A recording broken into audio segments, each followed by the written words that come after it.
नमस्कार दोस्तों। आज मैं आपको अपनी क्लास में कुछ अलग पढ़ाऊंगा, जैसे कि मैथ के बारे में पढ़ाऊंगा। तो मैथ में मैंने बहुत सारी चीज़ें ऐसी देखी हैं जिसमें बच्चा दूर दूर तक क्वेश्चन को सॉल्व नहीं कर पाता है, या तो उसके समझ में नहीं आता है, या फिर उसको उसमें रुचि नहीं लेता है। कोई भी बात हो सकती है। या तो बच्चे को समझ में तभी आएगा जब उसे उसका बेसिक क्लियर होगा। बेसिक अगर उसका अच्छा होगा तो वो धीरे धीरे टफ की ओर जाएगा, जिससे वो मैथमेटिकल के सारे प्रॉब्लम्स को सॉल्व कर सकेगा। तो मैंने यहाँ पर कुछ बेसिक मैथ के कुछ बेसिक कंसेप्ट लिए हैं, जिसमें बच्चा अगर इस वीडियो को देखेगा तो उसका बेसिक भी क्लियर होगा और उससे काफ़ी अच्छा समझ में आएगा, और समझते समझते बहुत सारी चीज़ों को वो स्वयं ही सॉल्व कर पाएगा। तो मैंने इस वीडियो में बहुत सारी चीज़ें ऐसी बताई हैं, और धीरे धीरे मैंने इस वीडियो में ये भी काफ़ी चीज़ें हैं जो मैं इसमें समझाऊंगा, और धीरे धीरे सरल से कठिन की ओर बढ़ते जाएंगे। यहाँ देखते देखते हैं कि इसमें आपको क्या समझ में आएगा, क्या नहीं समझ में आएगा। अगर बेसिक आपका अच्छा हो जाता है तो आपको धीरे धीरे हम टफ की ओर ले चलेंगे, थोड़ा कठिन की ओर ले चलेंगे, जिससे आप उसको आसानी तरीके से कर सकेंगे। बहुत से बच्चे बेसिक का क्लियर नहीं हो पाता है, तो उसके लिए ये वीडियो काफ़ी बेहतर है। तो बेसिक को समझते हैं सबसे पहले। तो बेसिक में क्या होता है ना। जैसे अक्सर एग्जाम में वो यही कुछ छोटे मोटे क्वेश्चन छोड़ देता है। अनुपात के भी काफ़ी ऐसे सवाल होते हैं जिसका बेसिक क्लियर नहीं होगा, उसे छोड़ना ही पड़ेगा, सीधी सी बात है। तो यहाँ पर हम देखते हैं कि अनुपात और समानुपात के बारे में मैं आज आपको बताऊंगा कि अनुपात और समानुपात क्या होते हैं, रेशियो एंड प्रोपोर्शंस क्या होते हैं। और अगर कोई भी स्टूडेंट इस वीडियो को अच्छी तरीके से पूरे से देख लेता है बिना स्किप किए, तो उसका 100% मैं देता हूँ, एक भी क्वेश्चन कभी भी नहीं छोड़ेगा, वो कहीं से भी नहीं छोड़ेगा। तो मैं बहुत सरल भाषा में इसको समझाऊंगा। सबसे पहले डेफिनेशन समझाता हूँ कि इसकी परिभाषाएं क्या होती हैं, उसके बाद मैं आगे क्वेश्चन कराऊंगा। ठीक है, तो देखते रहिए मेरी वीडियो गनेरमा क्लासेस, इसमें आपका स्वागत है। अगर वीडियो आपको पसंद आती है, पूरा वीडियो देखने के बाद ही इसको लाइक शेयर सब्सक्राइब करें, और देखते हैं क्या होता है इस वीडियो में। और आपके लिए काफ़ी फ़ायदेमंद है, काफ़ी अच्छी है। अगर अच्छी लगती है तो वीडियो को फॉरवर्ड करें। बात करते हैं अनुपात के बारे में। तो अनुपात क्या होते हैं, अनुपात को समझाते हैं। क्या, देखिए, जैसे अनुपात दो समान राशियों, जैसे यहाँ आप कह सकते हैं दो समान राशियों का संबंध यदि यह व्यक्त करे, दो समान राशियों का संबंध यदि यह व्यक्त करे कि प्रथम राशि दूसरी राशि में कितने बार समाहित है, प्रथम राशि दूसरी राशि में कितने बार समाहित है, तो उसे हम उसका लघुत्तम रूप प्राप्त करके अनुपात को निकाल सकते हैं। जैसे कि यहाँ कह सकते हैं दो समान राशियों का संबंध यदि यह व्यक्त करे कि प्रथम राशि दूसरी राशि में कितने बार समाहित है या सम्मिलित है, तो उसे हम अनुपात कहेंगे। ठीक है, यहाँ देखिए, यदि अब हम ये भी देख सकते हैं, जैसे कि यहाँ पर दो राशियां हैं, ए तथा बी दो सजातीय या समान प्रकार की राशियां हैं। अगर बी का मान हम, जैसे कि यहाँ पर हमने बताया है कि ए अपॉन बी है, ठीक है, ए अपॉन बी है। अगर बी का मान अगर हम 0 कर दें तो ये भी 0 हो जाएगा। ठीक है, तो यहाँ पर हम ये नहीं कर सकते, तो b का मान कभी 0 नहीं होगा, तो b का मान यहाँ 0 नहीं होगा, तो a अपॉन b में ही रहेगा। तो a अपॉन b में, या फिर यहाँ इसे हम ऐसे भी लिख सकते हैं अनुपात में। तो अनुपात की बात करें तो अनुपात में लिख रहे हैं। ठीक है, तो यदि a तथा b दो सजातीय समान प्रकार की राशियां हैं और b इक्वल नॉट 0 हो, तो भागफल a अपॉन b को a और b का अनुपात कहेंगे। ठीक है, ए और बी को अनुपात में लिखेंगे। ठीक है, ए अनुपात बी को हम किस अनुपात के माध्यम से पढ़ सकेंगे। ठीक है, तो ए अनुपात बी इसे पढ़ा जाता है। अनुपात के पद के बारे में बात करते हैं, तो देखते हैं अनुपात के पद क्या होते हैं। राशियां ए तथा बी को अनुपात के पद कहते हैं। ए उत्तर पद होता है जिसे हम एंटेसिडेंट कहते हैं, और बी को उत्तर पद कहते हैं, जिसे हम कॉन्सिक्वेंट कहते हैं। ठीक है, हम अब बात करते हैं अनुपात के लघुत्तम रूप की। मैंने बताया है कोई भी लघुत्तम मतलब कोई भी अनुपात होगा a अपॉन बी में ही होगा। ठीक है, मतलब p अपॉन q के रूप में ही होगा। कोई भी संख्या होगी या भिन्न होगी, वो p अपॉन q के रूप में होगी। ये अनुपात है तो ए अनुपात जो ऊपर वाला होता है वो सम या विषम हो सकता है, नीचे वाला विषम या सम हो सकता है। मतलब जब इसका हम लघुत्तम रूप निकालेंगे, जैसे कि हम यहाँ मान लेते हैं कोई a/2 है, एक सम होगी एक विषम होगी, ठीक है, या 3/5 है, ठीक है, मतलब जो एक दूसरे से कट ना सके, विषम विषम भी हो सकती है, ठीक है, जो एक दूसरे से कट ना सके, या 7/2 हो सकती है, ठीक है, कोई भी संख्या हो सकती है यहाँ पर, ठीक है। हम बात करते हैं या सम या विषम या सम। तो अनुपात एक निरपेक्ष संख्या है, इसका कोई भी मात्रक नहीं होता है, तो हम इसकी बात करते हैं, ठीक है। अब बात करते हैं मिश्र अनुपात की। मिश्र अनुपात कौन से अनुपात होते हैं? अनुपात को निरूपित करने वाले भिन्न, अनुपात को निरूपित करने वाले भिन्नों को अगर हम आपस में गुणा करते हैं तो वह मिश्र अनुपात बन जाएगा, ठीक है। जैसे कि अनुपात को निरूपित करने वाली भिन्नों को अगर हम गुणा करने पर गुणनफल जब प्राप्त हो जाता है तो उसे हम क्या कहेंगे? उन्हें मिश्र अनुपात कहेंगे, ठीक है। जैसे मान लीजिए एक एग्जांपल है A/B, C/D और X/Y, इनका मिश्र अनुपात निकालना है तो हमें कैसे निकालना है? A/B, C/D और X/Y। तो ये मिश्र अनुपात निकालेंगे तो इसका जो गुणनफल आया है वो मिश्र अनुपात इस प्रकार आया है, अनुपात में निकला है, ठीक है। अब हम बात करते हैं इनके क्वेश्चंस के बारे में, ठीक है। अब मैंने यहाँ सिंपल सा कॉन्सेप्ट समझ लिया है, अब इसके क्वेश्चन की ओर चलते हैं, ठीक है। इनका सॉल्यूशन है मैं यहाँ पर कराऊंगा, ठीक है। यहाँ पर प्रत्येक मतलब सभी क्वेश्चन का जो सॉल्यूशन होगा मैं यहाँ कराऊंगा और एक एक करके स्टेप बाय स्टेप समझाऊंगा, ठीक है। तो चलते हैं फर्स्ट क्वेश्चन की ओर। जैसे कि पहला वाला है, पहले का फर्स्ट ही देखते हैं, ठीक है। तो इसका आंसर, तो हमें आंसर निकालना है किसका? फर्स्ट वाले का। तो यहाँ पर लिखा है 221/289, ठीक है। तो 221/289, 289। अब हमें इसका निकालना है, तो इसका कैसे? सबसे पहले हम इसे किसमें? अनुपात में लिख लेते हैं, ठीक है। अनुपात में लिख लिया है। अब इसकी हम, अब डिजिट तो बड़ी है, इसका सॉल्यूशन मतलब हम इसको सॉर्ट करते हैं। सॉर्ट कैसे करेंगे? अगर चाहे तो हम डायरेक्ट भी लिख सकते हैं, नहीं तो इसके फैक्टर कर दो, ठीक है। तो फैक्टर करते हैं तो सबसे पहले हम ये देखते हैं इसको किस छोटी से छोटी संख्या से फैक्टर किया जाए। इसका जो फैक्टर होगा वो किस छोटी छोटी, 2 से नहीं होगा, 3 से नहीं होगा, 4 से नहीं होगा, 5 से नहीं होगा, ठीक है। तो हम इसका देखते हैं, वो होगा 13 से, ठीक है। तो जब हम 13 से करते हैं तो इसको कैसे करेंगे? 13 एकम 13 और यहाँ पर बचे हैं कितने? 9, ठीक है। और 13 सत्ते 91। अब इसको भी हम निकाल लेते हैं, ठीक है। तो 2 डिजिट निकला, ये कितने? 13 और 17। तो जो ऊपर वाले की निकली है 13 × 17, ठीक है। और नीचे 289। 289 किसका वर्ग होता है? आपको वर्ग भी याद करने पड़ेंगे, तो वर्ग याद कर लेना, ठीक है। तो 17 × 17, ठीक है। जो इसका जो फैक्टर होंगे 17 × 17 से होंगे, ठीक है। तो हम 17 से 17 यहाँ से कैंसिल कर देते हैं, तो कितना बचा? 13/17, ठीक है। और 13/17 लिखा है तो हम इसे इस प्रकार अनुपात में लिख सकते हैं, ठीक है। 13/17, ठीक है। तो हमारा ये पहला हो गया, ठीक है। और नेक्स्ट है सेकंड वाला। देखिए सेकंड वाला मैंने कैसे करना है? 60 सेंटीमीटर अनुपात 1 मीटर। तो यहाँ लिखा है 60 सेंटीमीटर अनुपात 1 मीटर, ठीक है। 1 मीटर लिखा हुआ है। तो अब हम ऐसे इसकी कैसे फैक्टर करेंगे? तो यहाँ पर हम पहले क्या लिखें? इसे हम, जब ये सेंटीमीटर लिखा है ना, तो मीटर को भी सेंटीमीटर में चेंज करना पड़ेगा। तो ये सेंटीमीटर हो गया अनुपात, इसको भी कितने? 100 सेंटीमीटर। 1 मीटर में कितने सेंटीमीटर होते हैं? 100 सेंटीमीटर होते हैं, ठीक है। तो इसको हम फ्रैक्शन में लिख लेते हैं, भिन्नों में 100 सेंटीमीटर, ठीक है। अब इसके हम क्या, इसको हम काट देते हैं, 0 से 0 उड़ा देते हैं। तो यहाँ पर क्या बचेगा? 6/10। अब 6/10 को हम फैक्टर कर लेते हैं 3/5, ठीक है। तो अनुपात में निकाल लेते हैं, तो अनुपात में क्या होगा? 3/5, ठीक है। तो ये अपन आंसर होगा, ठीक है। अब नेक्स्ट देखिए, नेक्स्ट क्या है? दूसरा वाला देखो, निम्नलिखित में से कौन सा अनुपात बड़ा है? तो हमें क्या करना पड़ेगा? सबसे पहले बड़े वाले को देखना पड़ेगा, इसमें से 5 अनुपात बड़ा है या 11/14 बड़ा है। तो इसको देखते हैं, तो कैसे? तो सबसे पहले इसे अरेंज कर दें।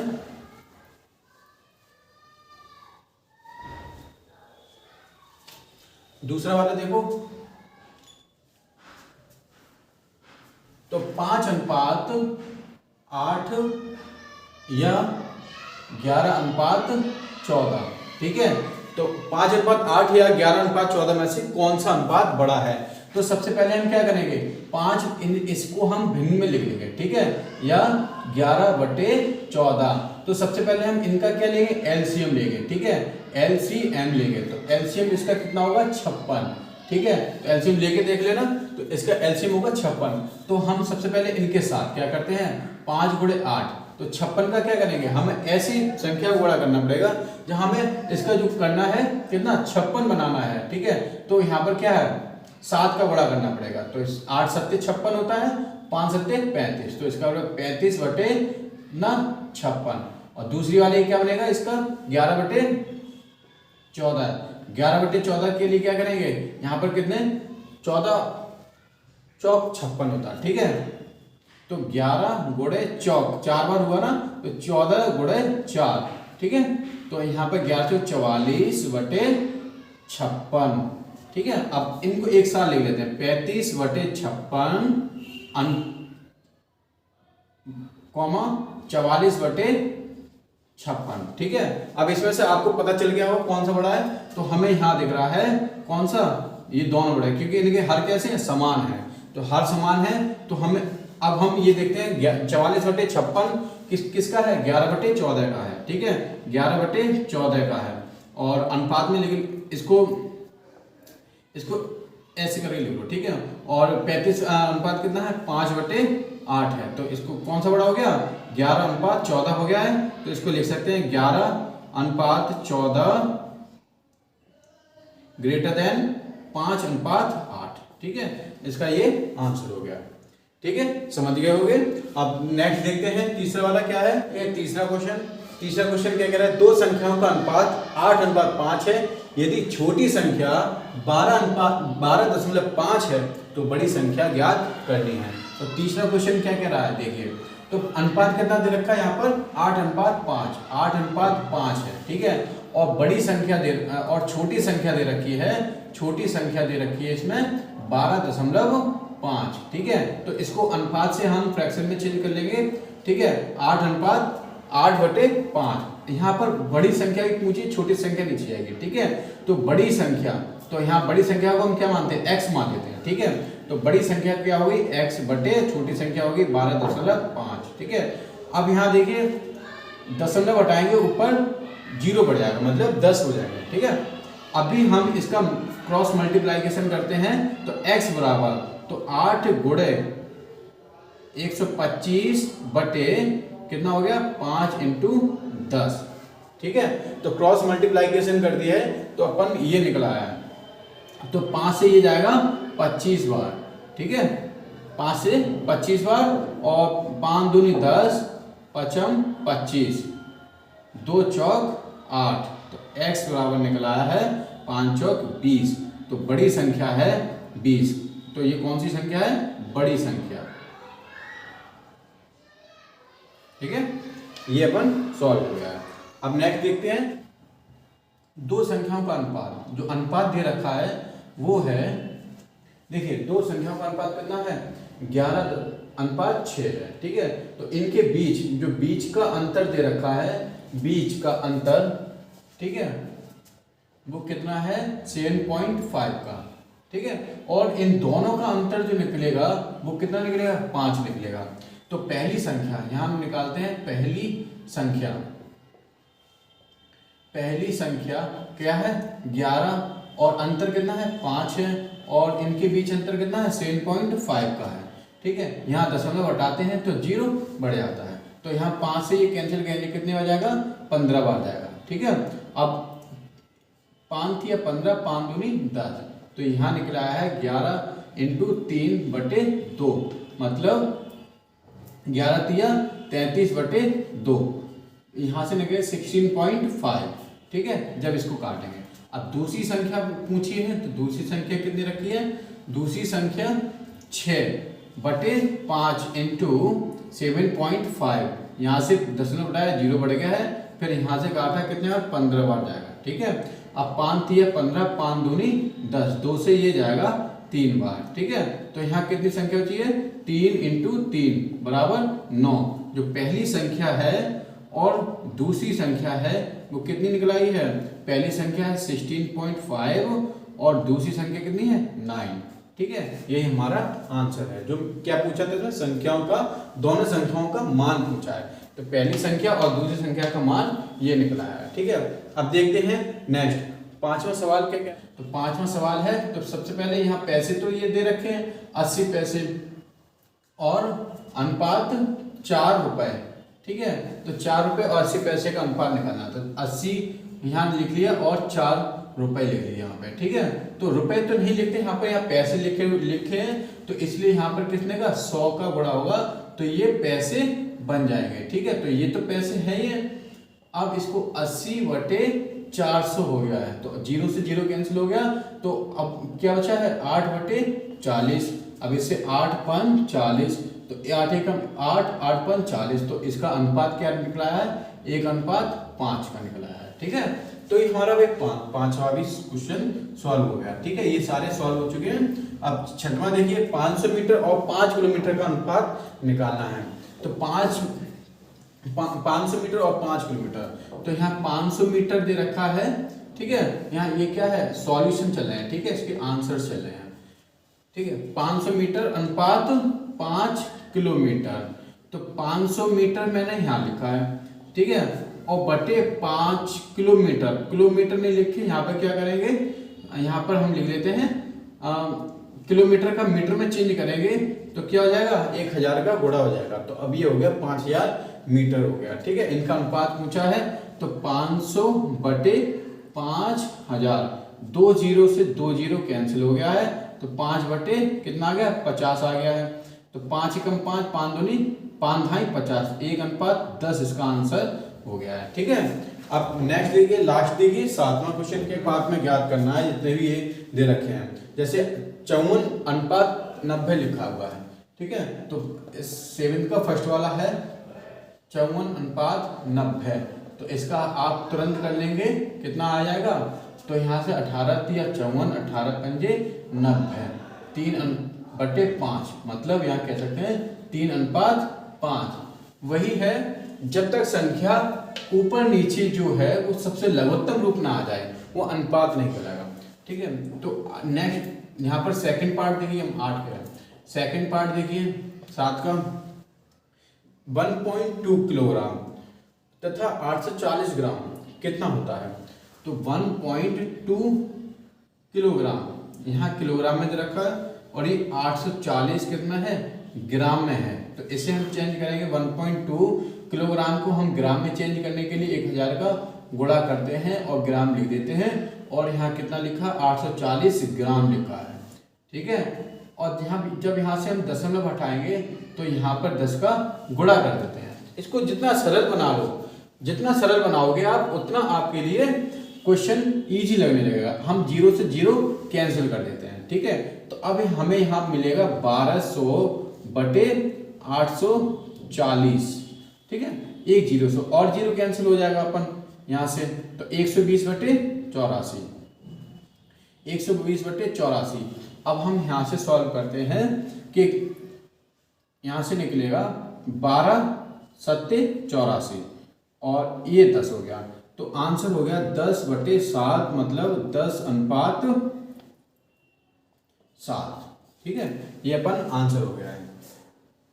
थर्ड देखिए, 1:2 और 1.8, ये यही कर देते हैं। तीसरा 1:2:1.8, ये है। अभी यहाँ क्या करते हैं हम, यहाँ से दशमलव हटाते हैं, 0 बढ़ जाता है, ये दोनों नीचे आ जाएंगे इसके, तो 1/2:18:10 दे रखा है। ठीक है, तो अब इसको हम अगर हम सरल तरीके से करते हैं आपको समझाने के लिए, जिसको ये ना समझ में आए वो ये देख सकता है, बाकी के आपको सबको आता ही होगा, जो बेसिक तैयारी कर रहे हैं। बेसिक के लिए 8 लोगों के लिए तो वो पहले से जानते होंगे। ठीक है, तो 1/2, अब इसको हम क्या करते थे, इस पोर्शन के नीचे तो ये लिख सकते थे, इसे मान लो, इसे भी मान लो, तो इसके नीचे हम 18/10 कर लेते हैं, ये ऊपर जाएगा, ये नीचे आ जाएगा। ठीक है, तो 10 गुणा 1/2 गुणे 18। ठीक है, अब इसको सॉल्व करते हैं, तो कैसे होगा, यहाँ से 2 पंजे 10। ठीक है, अभी कोई करने का नहीं है, तो 5/10 18, इसे कह सकते हैं 5:18, इसका ये आंसर हो गया। ठीक है, 5 3 वर्ष तथा 2 साल 6 माह कितने होते हैं? तो 3 वर्ष अनुपात में ही है, ठीक है, अनुपात चल रहा है, तो 3 वर्ष अनुपात 2 साल 18 माह, ये इनको हमें क्या सरल अनुपात में निकालना है। तो यहाँ 3 वर्ष, 3 गुणे वर्ष को माह में चेंज करने के लिए 12 लिख लेते हैं। ठीक है, ये 12 माह हो गया। अनुपात 2 साल, 2 साल का मतलब 24, ठीक है, 24 माह और प्लस 8 माह, यही तो है। तो 12 तिया 36 माह, अनुपात 24 और 8 ही है ना, 6 माह है, सॉरी 6 माह, 24 और 6 कितना हो गया? 30 माह हो गया। ठीक है, यहाँ हो गया 30 माह, तो 36/30, ठीक है, 36/30, 6 6 36, 6 5 30, तो 6/5 आ गया, तो इसका अनुपात 6:5 आ गया। ठीक है, इसका आंसर हो गया। देखिए, मिश्र अनुपात निकालना है। मिश्र अनुपात के लिए मैंने बताया था कि समान अनुपात हो तो उनका आपस में गुणा हो जाता है मिश्र अनुपात के लिए। ठीक है, तो हमें इसका आंसर निकालना है कौन से का? 8 का। ठीक है, तो 8 का जो सॉल्यूशन होगा वो क्या होगा वो देखते हैं। ठीक है, 8 का आंसर, ठीक है, यहाँ हम देखते हैं। तो यहाँ दे रखा है 2:3, 6:7, 8:9 और 11:13। तो इनका जब हम अनुपात निकालेंगे तो इसके हम किसमें फ्रैक्शन में लिख लेते हैं, 2/3, ठीक है, गुणे 6/7 गुणे 8/9 गुणे 11/13, इस प्रकार लिख लेते हैं। जी, ये क्या है? मिश्र फ्रैक्शन में है। ठीक है, तो इसका मिश्र फ्रैक्शन निकालने के लिए हमने यहाँ बता दिया। ठीक, तो इसका हम जब छोटा करेंगे 3 दूनी 6, ठीक है, अभी और छोटा तो नहीं हो सकता है, तो यहाँ करेंगे 2 दूनी 4 गुणे 8 गुणा 11/7 गुणे 9 गुणा 13, इसका 88, 4 8 32 की 2 हासिल 3 और 4 8 32 और 3 35, ठीक है, और 13 नम्मा 117 119, ठीक है, 819। तो यही हमारा आंसर होगा। तो इसका जो फ्रैक्शन होगा 352/819, ये इसका आंसर होगा। ठीक है, अब देखिए नेक्स्ट क्या कहता है? A/B का मान कितना है? 5:11 है। B/C का मान कितना है? 6:9 है। और A/C का मान यहाँ निकालना है। ठीक है, तो A/C का क्या लिखेंगे? A/B गुणा B/C, ठीक है, B/C, ठीक है, तो A/B का मान कितना है? 5/11 गुणा B/C का मान कितना है? इसे हम फ्रैक्शन में सीधे लिख लेते हैं। ठीक है, अब इनका गुणा करते हैं, 7 पंजे 35 और 11 99, ठीक है, तो A/C का मान कितना है? 35/99, यही इसका आंसर होगा। ठीक है, अब नेक्स्ट देखते हैं कि A/B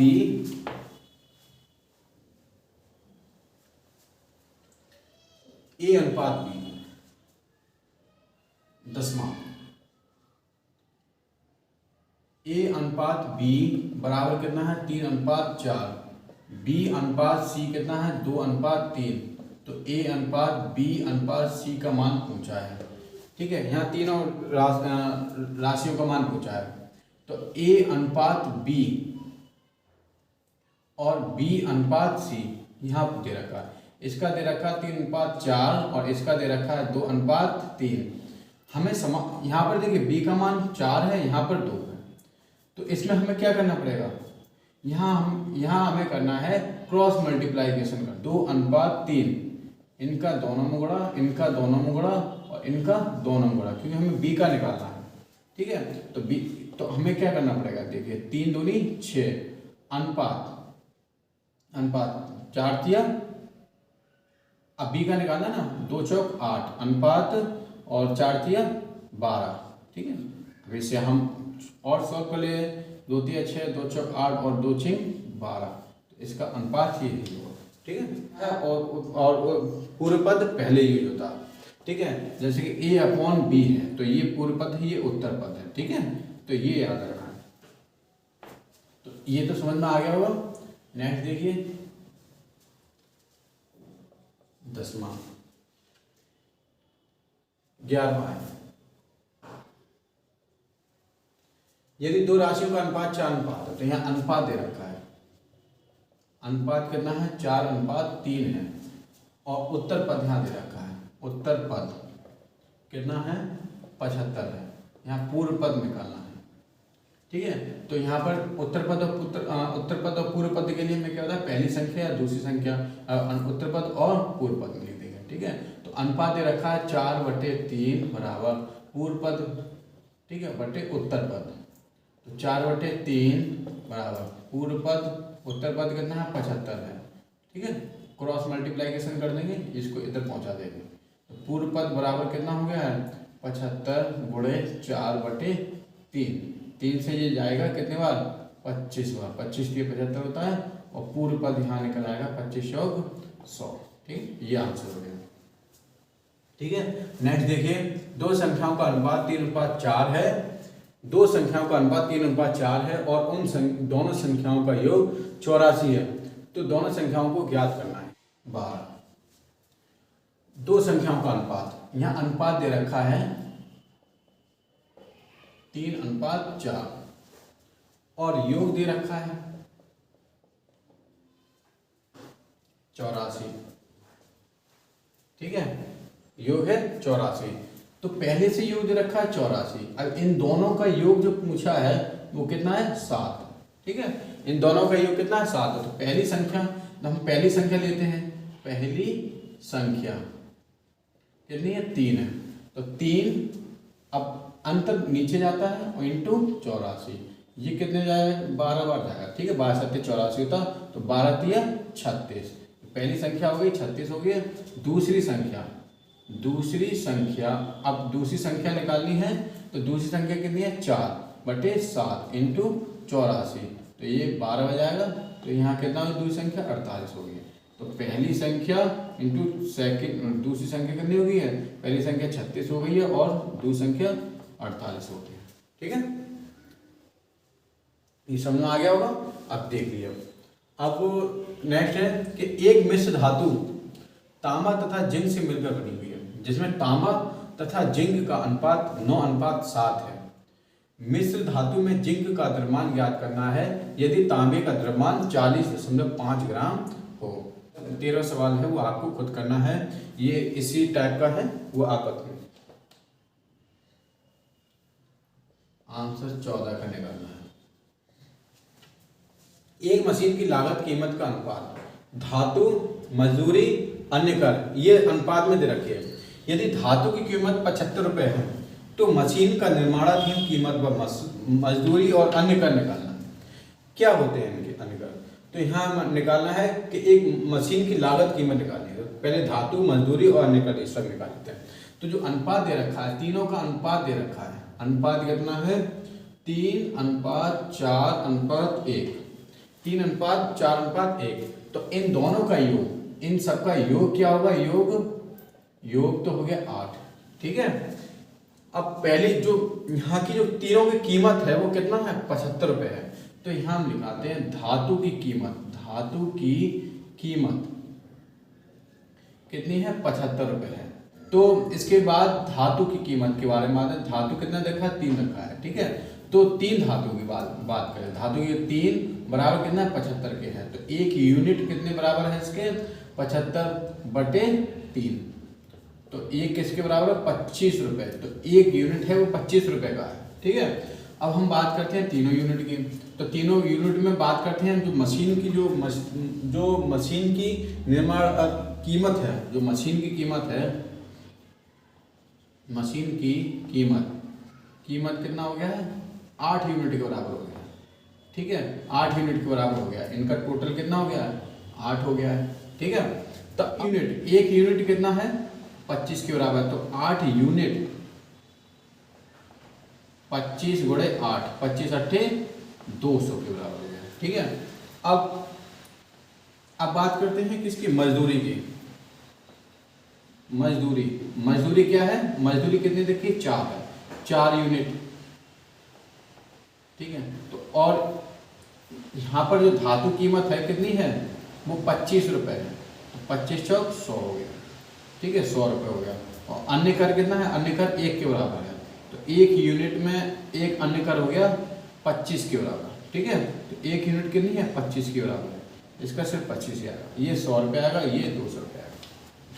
अगर ये वीडियो आपको पसंद आई है तो अंत तक देखकर इसे लाइक, सब्सक्राइब और शेयर कर दीजिए, जिससे जिनका बेसिक क्लियर नहीं है वो उनका बेसिक भी अच्छा हो जाएगा और आने वाली सारी वीडियो उनको और समझ में आ जाएंगे। ठीक है, इनके ये बहुत सिंपल सी चीज़ है जो आपको पूरी अच्छी तरह समझ में आ चुकी होगी। ठीक है, अब चलते हैं नेक्स्ट वीडियो।